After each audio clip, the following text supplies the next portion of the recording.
L'Archange, futur avion espion des armées, a réalisé son premier vol. L'Archange prend son envol.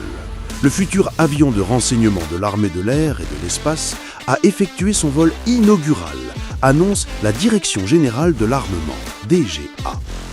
Une étape cruciale pour ce programme, qui va permettre aux armées françaises de disposer de capacités de dernière génération en matière de collecte de renseignements.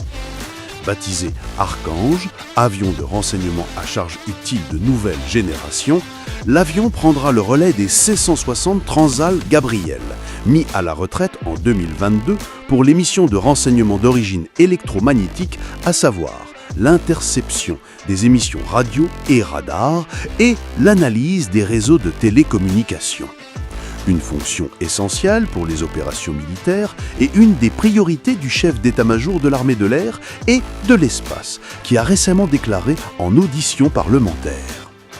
Nous devons développer tout ce qui permet de combattre et de prendre l'avantage dans un environnement électromagnétique assez dense et hostile.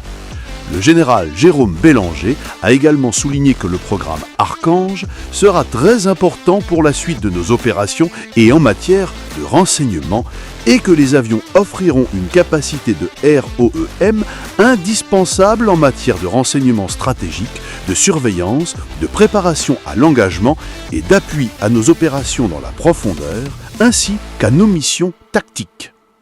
L'Archange est en fait un avion civil, auquel on ajoute des équipements et des systèmes militaires. C'est l'avion d'affaires Falcon 8X de Dassault Aviation qui a été sélectionné en 2019 pour servir de plateforme. L'équipementier Thales aura quant à lui la charge d'intégrer les systèmes destinés aux missions de renseignement. En version civile, le triréacteur de Dassault peut transporter 8 passagers et 3 membres d'équipage sur une distance de près de 12 000 km, une autonomie importante et indispensable pour les missions de renseignement militaire.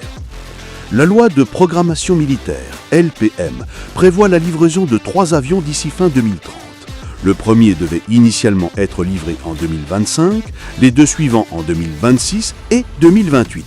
Le programme a cependant pris un peu de retard. Les derniers éléments en date, communiqués par le chef d'état-major de l'armée de l'air et de l'espace, faisant état de 2 livraisons en 2027 et une 3e en 2029. Lorsqu'ils seront livrés, les 3 avions seront stationnés sur la base aérienne 105 d'Évreux et affectés à l'escadron électronique aéroporté 54 Dunkerque, qui réalise également des missions, entre autres, au profit de la direction du renseignement militaire.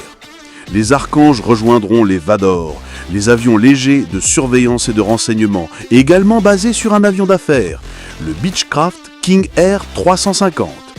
En attendant la livraison des Archanges, et pour pallier le retrait des C-160 Gabriel, l'armée de l'air et de l'espace utilise une solution intérimaire.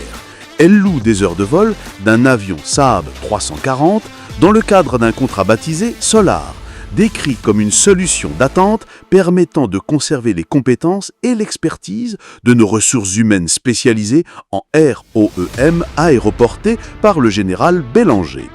Une solution semble-t-il fort utile, car même si le Saab 340 est un cran en dessous du C-160 Gabriel, il permet de faire énormément de choses en matière de ROEM.